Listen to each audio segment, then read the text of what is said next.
अस्सलाम वालेकुम। आज जो है वो 8 वीक का सेकंड लेक्चर यानी 16th लेक्चर जो है आज है। और आज हम केमिकल काइनेटिक्स का टॉपिक जो है उसमें आखिरी पोर्शन जो है harmonious equation effect of temperature पढ़ेंगे कि इफेक्ट ऑफ टेम्परेचर जो है वो क्या होता है जब आप रेट ऑफ रिएक्शन पे इफेक्ट ऑफ टेम्परेचर जो है वो किस तरह अफेक्ट करता है। जनाब आज जो है वो इस टॉपिक के ऊपर हम और बात भी कर सकते थे, लेकिन क्या बात है इतनी ज़्यादा डिटेल में जाने का कोई फ़ायदा नहीं है और जितना डिटेल में हम जा चुके हैं वो काफ़ी है। ठीक है जनाब, लेक्चर नंबर 16 है,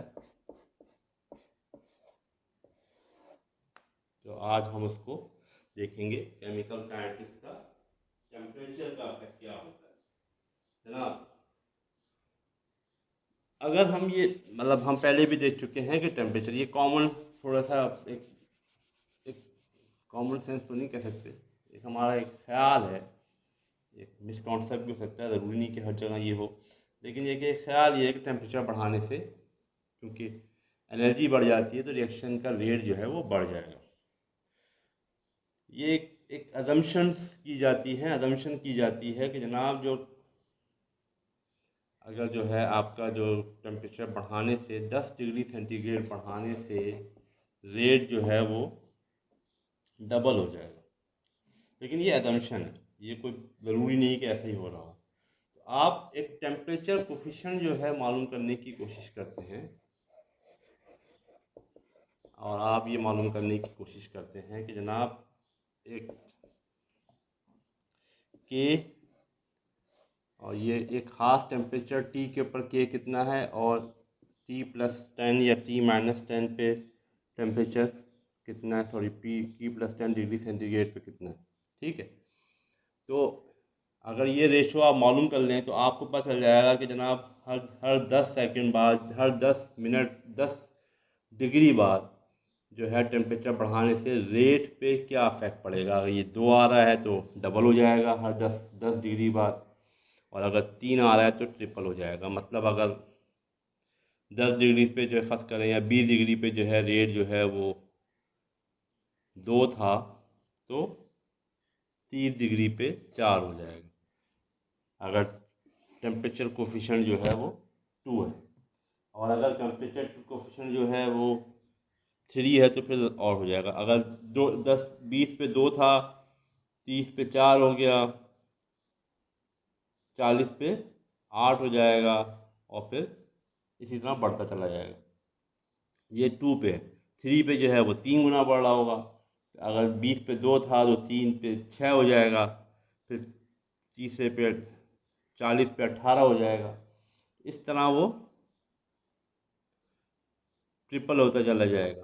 तो इतना टेम्परेचर कोफिशिएंट अगर आप निकाल लेंगे तो आपको ये आइडिया हो जाएगा कि जनाब ये इसका इफेक्ट क्या पड़ रहा है। लेकिन हम इसका एक्चुअल इफेक्ट देखने की कोशिश करेंगे कि एक्चुअल इफेक्ट पड़ क्या रहा है इसमें इसका।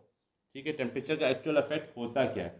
टेम्परेचर का एक्चुअल इफेक्ट जो है वो डिटरमाइन किया जाता है रेट कांस्टेंट। रेट कांस्टेंट निकालेंगे तो असल में आप रेट का इफेक्ट ही निकाल रहे होते हैं। रेट कांस्टेंट जो है वो डिपेंड करता है, टेम्परेचर डिपेंडेंट जो होती है वो आर्हीनियस इक्वेशन से आती है, जो कहती है, ये पहले भी बता चुका हूँ मैं आपको, -EA/RT। ठीक है, इसका मतलब क्या है कि अगर कि इसमें क्या जो है आर्हीनियस इक्वेशन ये कहती है कि रेट जो है वो डिपेंड करता है इन चीज़ों पे टेम्परेचर वाइज। आर जो है वो रेट कांस्टेंट है, ठीक है, रेट कांस्टेंट है, सॉरी आर कह रहा हूँ, ए जो है वो रेट कांस्टेंट है, ए जो है वो है फ्रीक्वेंसी फैक्टर है या कोलिजन फैक्टर है या इसको आर्हीनियस फैक्टर कहते हैं, प्री एक्सपोनेंशियल फैक्टर है, ये एक किस्म का फैक्टर है, कांस्टेंट वैल्यू है ये। ठीक है, तो ये भी एक कांस्टेंट है। इसका कांस्टेंट कहते हैं, इसको बहुत सारी नामों से इस्तेमाल किया जाता है। हम इसको फ्रीक्वेंसी फैक्टर कह देते हैं, फ्रीक्वेंसी फैक्टर करके जो कोलिजन की फ्रीक्वेंसी है वो क्या है। ये जो है वो एक्टिवेशन एनर्जी है, ये सबको पता है। एक्टिवेशन एनर्जी भी बताऊंगा इसके बारे में क्या होता है। आर जो है वो यूनिवर्सल गैस कांस्टेंट है, और टी जो है टेम्परेचर है। जब भी हम गैसेस की बात कर रहे होते हैं या वैसे भी नॉर्मली टेम्परेचर की बात जो होती है वो इन केल्विन हो रही होती है, डिग्री केल्विन हो रही है। ठीक है, केल्विन क्या होता है, किसी भी सेंटीग्रेड टेम्परेचर में 273 जमा कर देंगे तो वो केल्विन बन जाए। तो ये जो है ये बेसिकली ये इक्वेशन ये है, इससे हम मालूम कर सकते हैं रेट। ठीक है, अब effect of temperature on rate of reaction क्या होता है। ठीक है, टेम्परेचर का रेट ऑफ रिएक्शन क्या हो, कैसे हो सकता है। ठीक है, पहली बात तो ये है कि जनाब ये बात तो समझ में आनी चाहिए कि जनाब ये जो डिपेंड करता है टेम्परेचर, ये रेट असल में कोलिजन्स को बढ़ा रहा होता है। काइनेटिक एनर्जी बढ़ा लेगा, एक्टिवेशन एनर्जी बढ़ा देगा, तो कोलिजन्स को बढ़ा रहा है। कोलिजन्स बढ़ने से क्या फ़र्क पड़ेगा रेट के ऊपर। ठीक, असल में कोलिजन थ्योरी ये कहती है कि इफेक्टिव कोलिजन होना चाहिए। इफेक्टिव कोलिजन का मतलब क्या है, मतलब ये है कि ओरिएंटेशन, पहला बात तो ये ओरिएंटेशन रेजिस्टेंस होती है, ओरिएंटेशन बिल्कुल सही होनी चाहिए। मसलन मैं आपको समझाता हूँ कि H2N2 से मिल रहा है और अमोनिया बनाता है, लेकिन वो अभी हम सिर्फ एक ही को देख रहे हैं। अब इसका मतलब क्या हुआ कि ये सॉरी ये इसको ऐसे ऑक्सीजन से मिला दो, चलो तो पानी बना रहा है या H2O2 बना रहा है फर्स्ट तरह। ठीक, अब H2O2 इसको बल्कि नाम दिए बगैर ए बी कर ले, ज़्यादा आसान रहेगा। तुम आपका ए जो है ए दो मॉलिक्यूल है, ए टू है, सॉरी A2 है, B2 से मिल रहा है और AB बना रहा है, दो मॉलिक्यूल AB के बना रहा है। ठीक है ना, अब फर्स्ट करें ए जो है वो इस फॉर्मेट में है, यानी ए के मॉलिक्यूल है और ये बी के मॉलिक्यूल है। अब ये आपस में कोलाइड करेंगे तो ये ए बी बना लेंगे, ये बॉन्ड टूट जाएंगे, ये बॉन्ड टूट जाएंगे और ये बॉन्ड बन जाएंगे। लेकिन ज़रूरी तो नहीं है ऐसे कोलाइड करें, हो सकता है दोनों यूं कोलाइड कर रहे हो,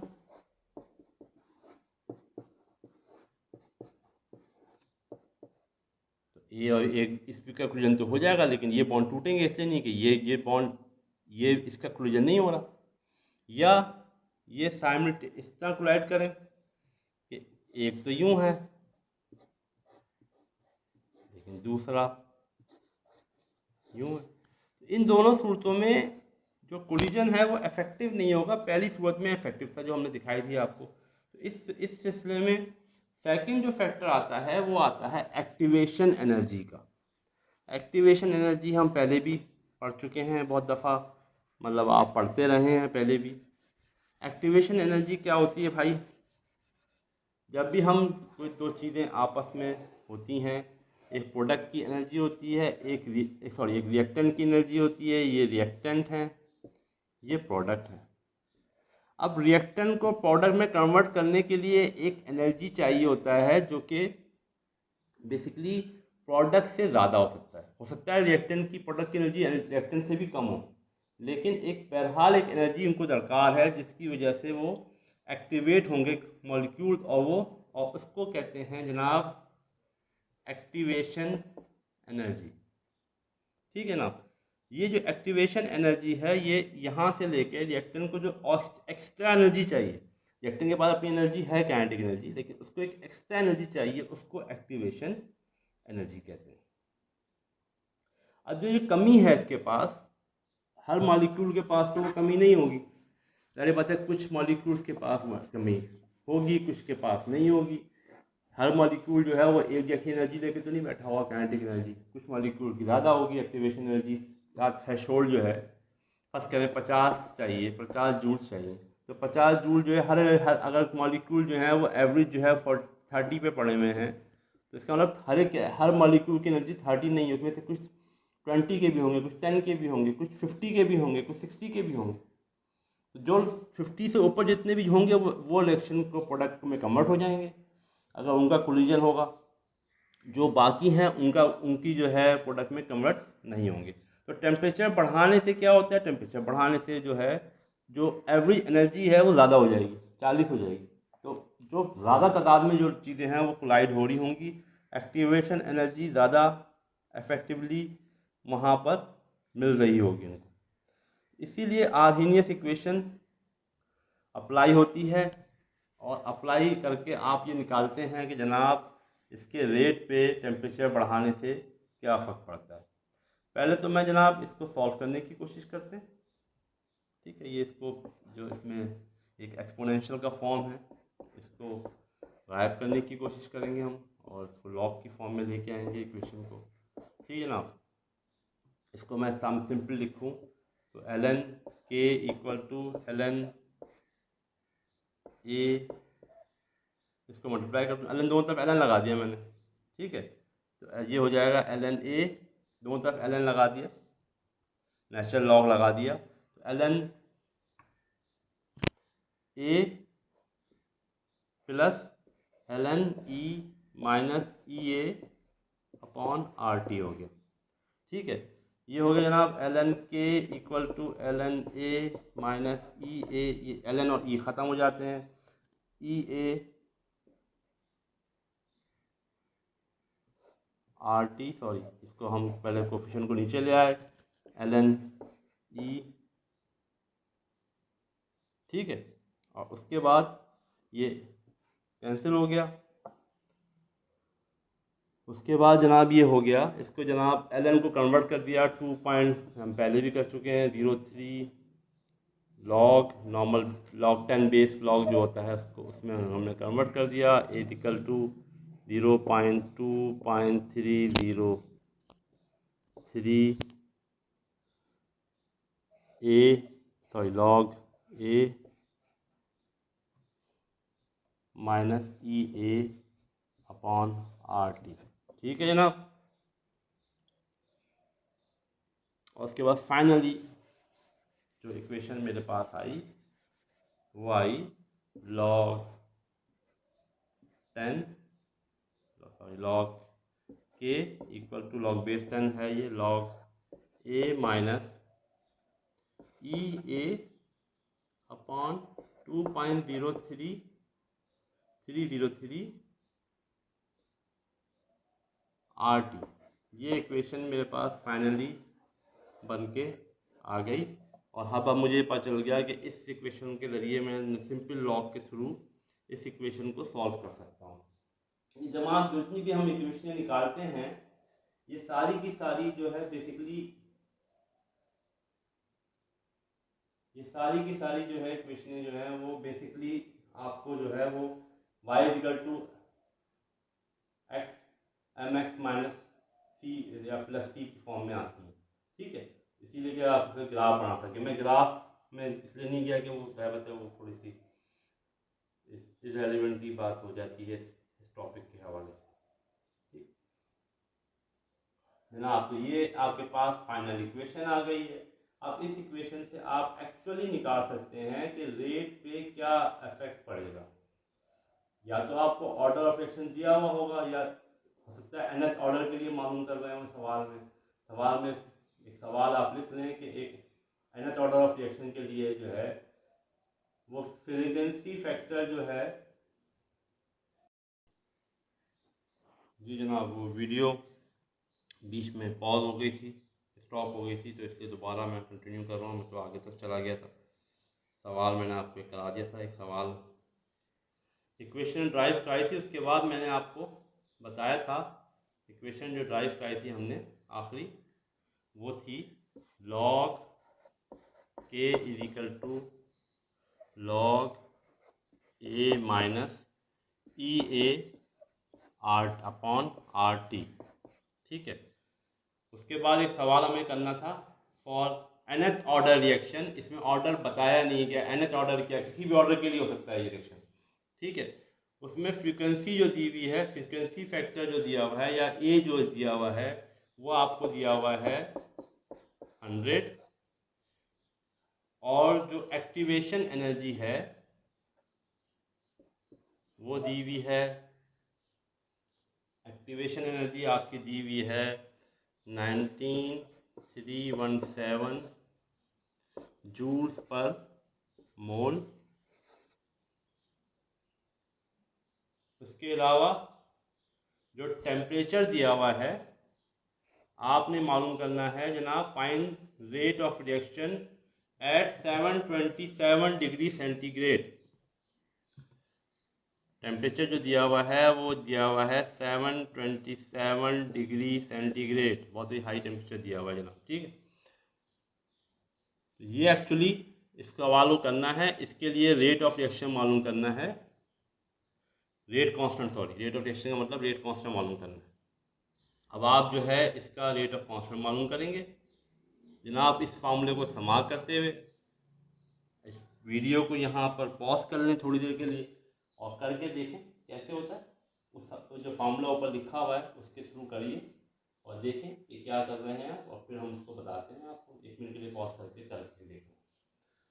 जी जनाब, मेरा ख्याल है, मुझे बल्कि ख्याल क्या कंफर्म है कि आप में से किसी ने भी इस वीडियो को पॉज नहीं किया होगा। बहरहाल मैं करा देता हूँ सवाल जनाब। इसी फार्मूले को इस्तेमाल करें तो वहाँ जो टेम्परेचर था वो 727 है, उसमें 273 जमा कर देंगे उसको केल्विन बनाने के लिए। जब जमा कर लेंगे तो जो रेट आपके पास आ जाएगा वो, सॉरी टेम्परेचर आपके पास आ जाएगा वो 1000 आ जाएगा। इसमें वैल्यू रखते जाएं जनाब। लॉग के आपने निकालना है, लॉग ए जो है वो 100 है, माइनस ई ए दिया हुआ है जनाब, कितना दिया हुआ था ये आपको, मैं तो लिख के मिटा चुका, मुझे अब याद भी नहीं है। 19317 था मेरे ख्याल में, 19317 अपॉन, यहाँ फार्मूले में मैं कुछ भूल गया हूँ मेरे ख्याल में, 2.303 भूल गया हूँ, ठीक है ना। 2.303 मौजूद था फार्मूले में, मैं भूल गया, ठीक है। 2.303 और उसके बाद मल्टीप्लाई बाई 8.314 मल्टीप्लाई बाई 1000, ये तकरीबन अप्रॉक्सीमेशन में ये कट जाएगा तो ये -1 आ जाएगा, ठीक है। ये पूरा कट जाएगा, ये 1 आ जाएगा, ठीक है ना। अब आ जाएगा सर, ठीक है। और log 100 जो होता है वो 2 होता है, तो log के आ गया जनाब 2 - 1 = 1, तो के आ गया आपके पास 10। इसका ऑर्डर आपने निकाल लिया, इसका ऑर्डर क्या आया, इसका ऑर्डर आया 10, सॉरी इसका रेट कांस्टेंट आया 10, ठीक है ना। ये nth ऑर्डर के लिए है। nth ऑर्डर का मतलब ये है कि आप किसी भी ऑर्डर पे ये रिएक्शन इस तरह हो सकता है। ये हमने मालूम नहीं किया कि इसका ऑर्डर क्या है, ठीक है ना। हो सकता है अगले सवाल में ऑर्डर दिया हुआ हो, ठीक है। और अगला सवाल को देखते हैं। अगला सवाल जो कह रहा है, इसको मिटा दें अच्छी तरह, बोर्ड भी इस्तेमाल के बाद काफ़ी ख़राब होना शुरू हो गया है। अभी छुट्टियों में अगर मुझे मिल गया बोर्ड तो मैं आपको लगा दूंगा यहाँ पर, क्योंकि दूसरा वाइट बोर्ड पर ज़रा पढ़ाने में ज़्यादा अच्छा लगता है। अच्छा जी, उसके बाद जनाब एक और है, फर्स्ट ऑर्डर रिएक्शन है, उसका रेट कांस्टेंट जो है वो दिया हुआ है आपको, और आपने कहा है टेम्परेचर मालूम करना है जिसपे हाफ लाइफ ऑफ रिएक्शन जो है वो हो जाए। हाफ लाइफ ऑफ रिएक्शन का,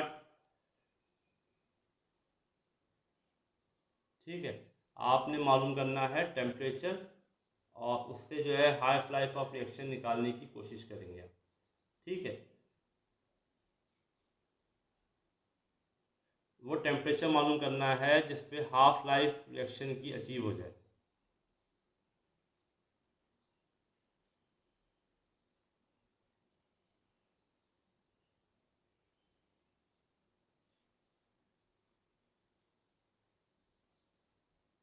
सॉरी इसमें ये लिखना है कि आपने टेम्परेचर मालूम फर्स्ट ऑर्डर रिएक्शन के लिए द रेट कांस्टेंट इस दिया हुआ है, आपको उसका टेम्परेचर मालूम करना है, जबकि हाफ लाइफ ऑफ रिएक्शन जो है वो 70 मिनट्स है।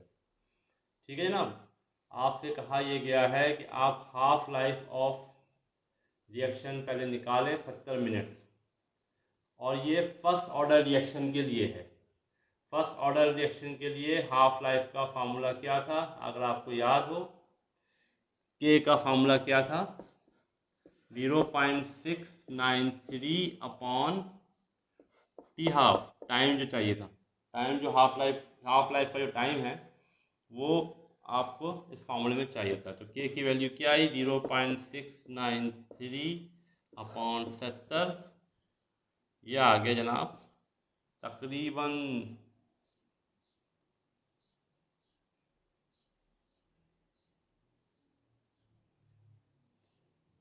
10⁻², ये तकरीबन 70 के 0.7 के बराबर है भाई, तो ये तकरीबन 10⁻² आ गया जनाब।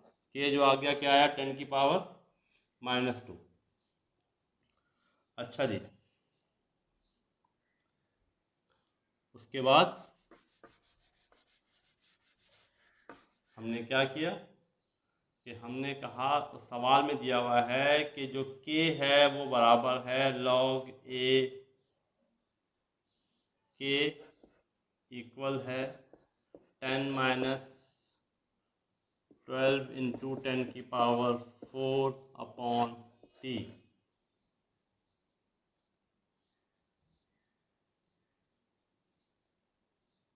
ठीक है, ये उन्होंने दिया हुआ।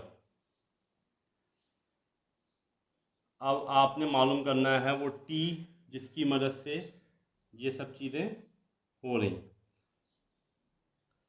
आपने क्या किया, यहाँ पर तो रख दिया 10⁻² का लॉग, ये लॉग में बेस लगा देता हूँ मैं, log is equal to 10⁻12 into 10⁻4 upon T. इसमें टी को सॉल्व करेंगे आप, तो आपके पास टी आ जाएगा तकरीबन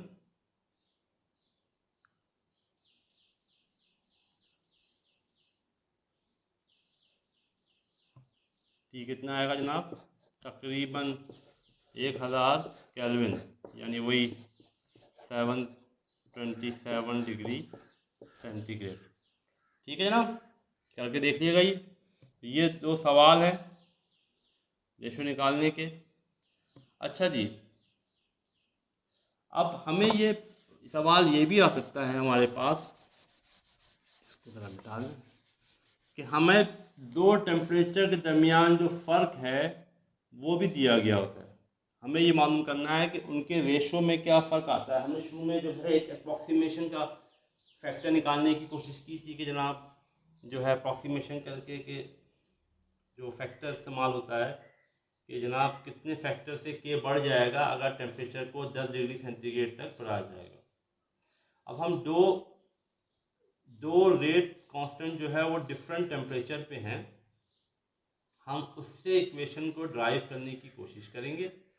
हम क्या करेंगे, हमारे पास जो इक्वेशन है हमें ये दिया हुआ है कि K1 जो है वो T1, उसका जो टेम्परेचर जो है T1 पे जो टेम्परेचर पे जो रेट कांस्टेंट आ रहा है वो K1 आ रहा है। ठीक है जनाब, और K2 आ रहा है, मुझे देखना पड़ता है कि नज़र भी आ रहा है, आपको नहीं आ रहा, सॉरी ऊपर चला गया।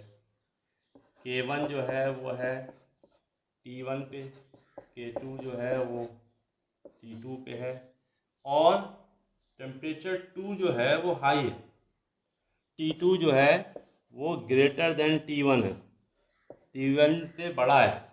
अब इस सिचुएशन के लिए आपसे कहा जाए कि रेट का रेशो निकालें, तो रेट का रेशो जो है वो K2, क्योंकि बाद में आ रहा है तो K2 अपॉन K1 चाहिए आपको एक्चुअली। तो इस फॉर्मूले को ड्राइव करेंगे, तो इस फॉर्मूले को ड्राइव करते हुए क्या होगा जनाब, इसको ड्राइव करते हैं। अगर हम K1 के लिए वो फार्मूला दोबारा लिखें तो K1 के लिए फार्मूला क्या होगा जनाब, log K इक्वल टू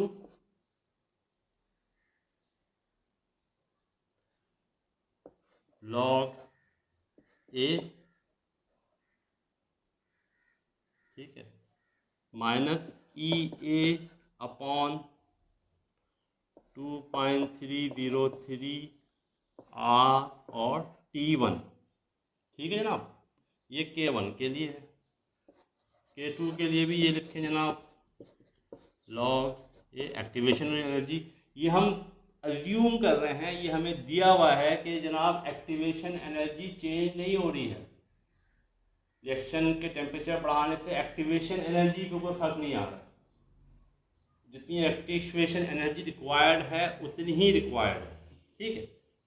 तो जनाब इस सूरत में क्या होता है, इस सूरत में ये होता है कि log A equal to minus E A, वही चीज़ें दोबारा रहेंगी, 2.303 RT2। अब पहली वाली इक्वेशन में से दूसरी वाली इक्वेशन को, दूसरी वाली इक्वेशन में से पहली वाली इक्वेशन को माइनस कर दें, तो जो जवाब आएगा आपके पास, दूसरी वाली में से पहली वाली को माइनस कर दें, ठीक है, तो जो जवाब आएगा वो आएगा लॉग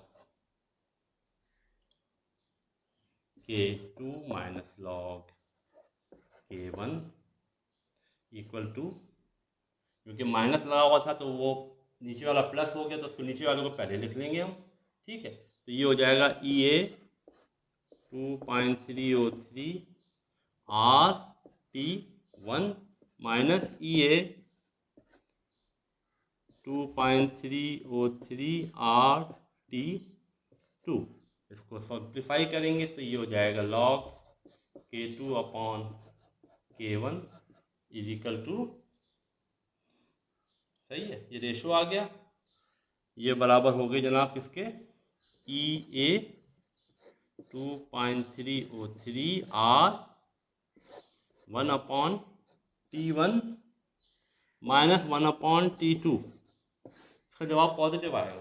क्यों आएगा पॉजिटिव, इसलिए कि T2 बड़ा है तो उसका जो 1 अपॉन होगा वो छोटा होगा 1 अपॉन T1 से, ठीक है। इसलिए इसको अगर आप एलसीएम लेके भी इक्वेशन फॉर्मूला बनाना चाहते हैं तो एलसीएम लेके भी बना सकते हैं। मसलन इसका जो है वो एलसीएम लेके बनाएंगे फार्मूला, तो क्या हो जाएगा भाई,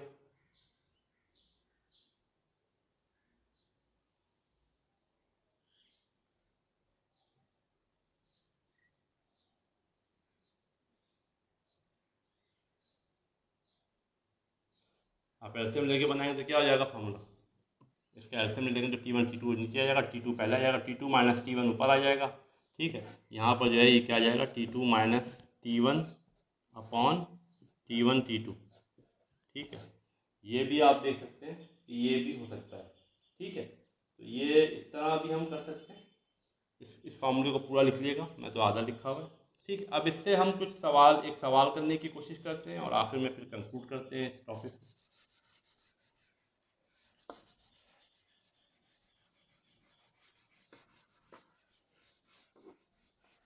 जनाब 27 डिग्री सेंटीग्रेड पे एक रिएक्शन दिया हुआ है जिसका K1 जो है, यानी इसका इस वक्त जो रेट कांस्टेंट था 1.5 इंटू 10⁻⁴ सेकेंड इनवर्स था। और उसके बाद 27 पे हमने देखा तो ये हो गया K2 equal to 1.5 into 10⁻⁵ second inverse. जनाब एक्टिवेशन एनर्जी मालूम करनी है कि एक्टिवेशन एनर्जी कितनी चाहिए, इसके लिए ये मालूम करनी है, ठीक है। ये 27 दिया हुआ है तो ये इसमें 273 जमा कर दें तो 300 हो जाएगा, वो 400 हो जाएगा, ठीक है। आपके पास फार्मूला दिया हुआ है log K2 upon K1 equal to ये अपॉन 2.303 R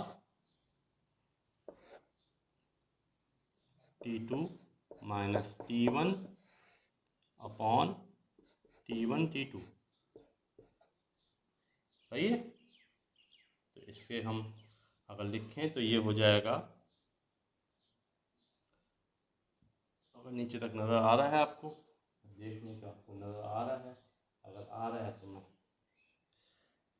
मैंने ऐसे में नोट जो है वो मोबाइल पे बनाए हुए, तो मैं सीधे देख रहा हूँ मोबाइल से जनाब। ये होगा जनाब log 1.5 इंटू 10⁻5 है, ये 10⁻4 है, 1.5 इंटू 10⁻4 है, इक्वल टू E A आपने निकालना है 2.303 मल्टीप्लाई बाई 8.314 और ये हो जाएगा जनाब T2 माइनस T1 100 हो जाएगा, और नीचे अगर दोनों का मल्टीप्लाई कर देंगे तो वो 1200 हो जाएगा। 300 और 400 को मल्टीप्लाई कर देंगे तो 1200 हो जाएगा, 400 में से 300 माइनस कर देंगे तो 100 हो जाएगा। ठीक है ना, इसको सॉल्व करेंगे आप, इसको मिटा दो, तो सॉल्व करने के बाद जो जवाब आएगा वो आप देख लीजिएगा। ये क्या आएगा, मेरे पास तो जवाब नहीं है, मैं इस फॉर्म में लिख रहा हूँ, इसको कैलकुलेशन कर दिएगा आप 2.303